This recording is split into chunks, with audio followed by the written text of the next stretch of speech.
Assalamualaikum warahmatullahi wabarakatuh. Alhamdulillahirrabbilalamin. Assalatu wassalamu ala asrofil anbiya wal mursalin Sayyidina Muhammadin wa ala alihi washabihi ajma'in. Amma ba'du. Dalam kesempatan kali ini saya Dimas Alif Hidayat NIM T 2018-1022 sebagai moderator kelompok 11 yang akan mempresentasikan tentang konsep media pembelajaran. Baik, langsung saja presentasi pertama akan disampaikan oleh Siti Komaria. Waktu dan tempat dipersilahkan. Assalamualaikum warahmatullahi wabarakatuh.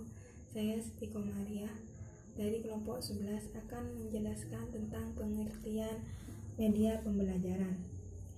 Media pembelajaran di sini adalah segala sesuatu yang dapat digunakan guru dalam proses pembelajaran sehingga merangsang siswa untuk belajar. Atau media pembelajaran di sini dapat diartikan adalah media adalah alat bantu guru untuk menyampaikan atau memperjelas informasi kepada siswanya dalam proses pembelajaran berlangsung. Contoh dari media pembelajaran di sini adalah peralatan visual. Salah satunya yaitu peralatan visual.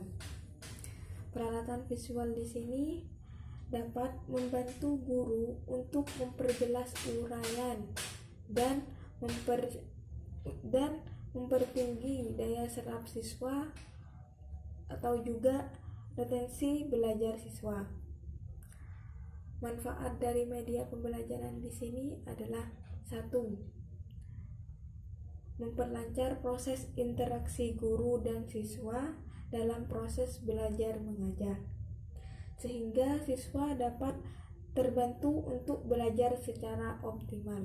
2. Penyampaian materinya dapat diseragamkan. 3. Proses belajar mengajar lebih menyenangkan dan belajar lebih interaktif. Sekian penjelasan dari saya. Wassalamualaikum warahmatullahi wabarakatuh. Untuk materi selanjutnya akan disampaikan oleh Mbak Vivi Irawati. Waktu dan tempat dipersilakan. Assalamualaikum warahmatullahi wabarakatuh. Perkenalkan, nama saya Vivi Irawati, NIM T 2018-1042. Di sini saya akan melanjutkan presentasi dari presentator yang pertama, yaitu mengenai tentang fungsi media pembelajaran. Ada beberapa pendapat tentang fungsi media pembelajaran. Peranan media dalam kegiatan pembelajaran merupakan bagian yang sangat menentukan efektivitas dan efisiensi pencapaian tujuan belajar. Menurut MC Kong dalam bukunya Audiovisual I2 Instruction mengemukakan bahwa ada 4 fungsi pembelajaran. Yang pertama adalah mengubah titik berat pendidikan formal. Artinya, dengan media pembelajaran yang tadinya abstrak menjadi konkret, pembelajaran yang tadinya teoritis menjadi fungsional praktis. Yang kedua adalah membangkitkan motivasi belajar. Dalam hari ini, media menjadi motivasi ekstrinsik bagi para pembelajar, sebab penggunaan media pembelajaran menjadi lebih menarik dan memusatkan perhatian bagi para pembelajar.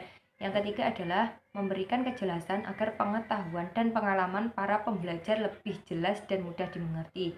Dan yang keempat, memberikan stimulasi belajar, terutama rasa ingin tahu, daya ingin tahu. Perlu dirangsang agar selalu timbul rasa keingintahuan yang harus terpenuhi. Ada pendapat lain, yaitu menurut Rountree mengemukakan bahwa ada 6 fungsi media pembelajaran. Yang pertama adalah membangkitkan motivasi belajar, yang kedua mengulang apa yang telah dipelajari, yang ketiga menyediakan stimulus belajar, yang keempat mengaktifkan respon siswa, yang kelima memberikan umpan balik, dan yang terakhir adalah menggalakkan latihan belajar. Media pembelajaran juga berfungsi secara efektif dan konteks pembelajaran yang berlangsung tanpa menuntut kehadiran guru. Dalam hal ini, situasi seperti ini, tujuan telah ditetapkan, petunjuk atau pedoman kerja untuk mencapai tujuan telah diberikan, bahan-bahan atau material telah disusun dengan rapi, dan alat ukur atau evaluasi juga disertakan. Media pembelajaran yang mensyaratkan situasi seperti ini dapat berwujud modul, paket belajar, kaset, dan perangkat lunak komputer yang dipakai oleh peserta didik. Sekian presentasi dari saya, kurang lebihnya mohon maaf. Wassalamualaikum warahmatullahi wabarakatuh. Baik, terima kasih untuk Mbak Vivi. Presentasi selanjutnya materi akan disampaikan oleh Mbak Nada Ulfa.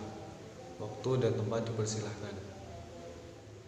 Assalamualaikum warahmatullahi wabarakatuh. Perkenalkan, nama saya Nada Ulfah, NIM T 2018-1039. Di sini saya dari kelompok 11 akan sedikit menjelaskan tentang prinsip memilih media pembelajaran. Prinsip memilih media pembelajaran itu ada 11 prinsip. Yang pertama itu motivasi. Motivasi adalah suatu dorongan atau alasan yang menjadi dasar semangat seseorang untuk melakukan sesuatu untuk mencapai tujuan tertentu. Semua hal yang kita lakukan itu butuh dorongan atau semangat di dalam diri seseorang untuk mengerjakan sesuatu. Kita juga harus ada kebutuhan, harus ada minat atau keinginan untuk belajar dari pihak siswa sebelum meminta perhatiannya untuk mengerjakan tugas dan latihan. Lagi pula, pengalaman yang akan dialami siswa harus relevan dan bermakna bagi siswa. Oleh karena itu, perlu untuk melahirkan motivasi itu dengan perlakuan yang memotivasi dari informasi yang terkandung dalam media pembelajaran. Yang kedua, yaitu perbedaan individual.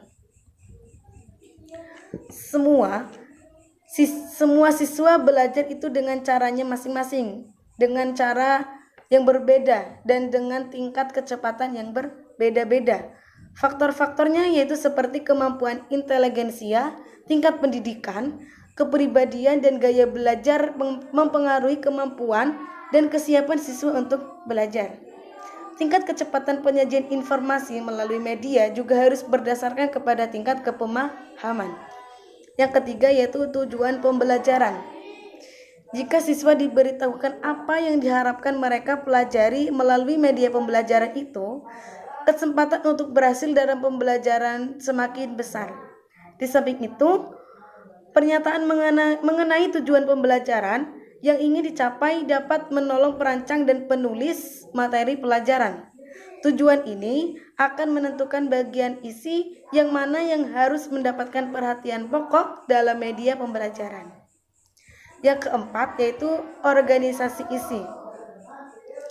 Pembelajaran akan lebih mudah jika isi dan prosedur atau keterampilan fisik yang akan dipelajari diatur dan diorganisasikan ke dalam urutan yang bermakna. Siswa akan memahami dan mengingat lebih lama materi pelajaran yang secara logis disusun dan diurutkan secara teratur. Di samping itu, tingkatan materi yang akan disajikan ditetapkan berdasarkan kompleksitas dan tingkat kesulitan isi materi. Dengan cara seperti ini, dalam pengembangan dan penggunaan media, siswa dapat dibantu untuk secara lebih baik mensintesis dan memadukan pengetahuan yang akan dipelajari. Yang selanjutnya yaitu nomor 5, yaitu persiapan sebelum belajar. Siswa sebaiknya telah menguasai secara baik pelajaran dasar atau memiliki pengalaman yang diperlukan secara memadai yang mungkin merupakan prasyarat untuk penggunaan media dengan sukses. Dengan kata lain, ketika merancang materi pelajaran, perhatian harus ditujukan kepada sifat dan tingkat persiapan siswa. Yang keenam yaitu emosi. Pembelajaran yang melibatkan emosi dan perasaan pribadi serta kecakapan sangat berpengaruh dan bertahan. Media pembelajaran adalah cara yang tepat untuk menghasilkan respon emosional seperti takut, cemas, empati, cinta kasih, dan kesenangan. Oleh karena itu, perhatian khusus harus ditujukan kepada elemen-elemen rancangan media jika hasil yang diinginkan berkaitan dengan pengetahuan dan sikap. Yang ketujuh yaitu partisipasi. Agar pembelajaran berlangsung dengan baik, seorang siswa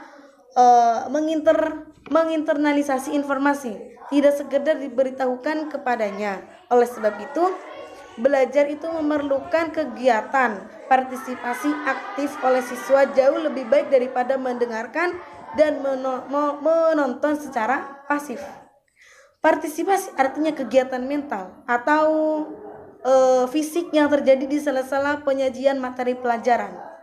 Dengan partisipasi, kesempatan lebih besar terbuka bagi siswa untuk memahami dan mengingat materi pelajaran tersebut. Yang selanjutnya itu nomor 8, yaitu umpan balik. Hasil belajar dapat meningkat apabila secara berkala siswa diinformasikan kemajuan belajarnya. Pengetahuan tentang hasil belajar, pekerjaan yang baik, atau kebutuhan untuk perbaikan pada sisi tertentu akan memberikan sumbangan terhadap motivasi belajar yang berkelanjutan. Yang kesembilan yaitu penguatan. Apabila siswa berhasil belajar dan didorong untuk terus belajar, pembelajaran yang didorong oleh keberhasilan amat bermanfaat, dapat membangun kepercayaan diri dan secara positif mempengaruhi perilaku di masa-masa yang akan datang. Yang ke-10 yaitu latihan dan pengulangan. Sesuatu hal yang baru jarang sekali dapat dipelajari secara efektif hanya dengan sekali jalan. Agar suatu pengetahuan atau keterampilan dapat menjadi bagian kompetensi atau kecakapan intelektual seseorang, haruslah pengetahuan atau keterampilan itu sering diulangi dan dilatih dalam berbagai konteks. Dengan demikian dapat tinggal dalam ingatan jangka panjang. Yang ke-11 yaitu penerapan. Hasil belajar yang diinginkan adalah meningkatnya kemampuan siswa untuk menerapkan atau mentransfer hasil belajar pada masalah atau situasi baru. Tanpa dapat melakukan ini, pemahaman sempurna belum dapat dikatakan dikuasai. Siswa mesti telah pernah dibantu untuk mengenali atau menemukan generalisasi atau konsep, prinsip atau kaidah yang berkaitan dengan tugas. Kemudian diberi kesempatan untuk bernalar dan memutuskan dengan menerapkan generalisasi atau prosedur terhadap berbagai masalah atau tugas baru. Sekian dari presentasi dari saya.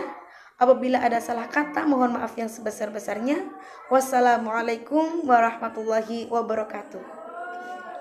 Itu saja yang dapat kami sampaikan. Apabila ada kesalahan kata, mohon maaf sebesar-besarnya. Wassalamualaikum warahmatullahi wabarakatuh.